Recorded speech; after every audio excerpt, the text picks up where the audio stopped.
Hello guys, आज हामी चाहिँ सिल्भर सर्भिस गर्न आएका छौँ जुन चाहिँ प्लेटर टु प्लेट भनिन्छ। सो अलरेडी प्लेटमा हामीले खाना हाल्नेलाई के भनिन्छ, सिल्भर सर्भिस भनिन्छ है।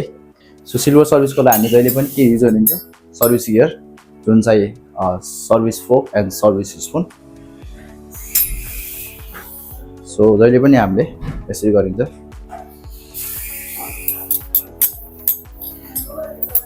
राइस र लेन्टिल सर्भ गर्न गइरहेको छौँ। सो यो चाहिँ अलि तातो हुन्छ, त्यसले गर्दा हामीले जहिले पनि आफ्नो हातमा नेपकिन युज गर्नु पर्यो, जसले गर्दा आफ्नो हात चाहिँ नपोलोस् भनेर।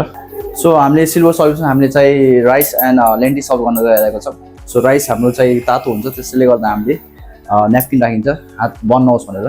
अनि हामीले सिल्भर सर्भिस जहिले पनि लेफ्ट ह्यान्ड साइडबाट गर्नुपर्छ, बिकज लेफ्ट ह्यान्ड साइडबाट गर्दाखेरि यसलाई टच हुँदैन। त्यसै कारणले गर्दा हामीले हाल्दाखेरि जहिले पनि यसलाई फ्लोरिस गर्नु पर्यो, किनभने यसलाई छर्नु पर्यो, यतिकै राख्नु भएन।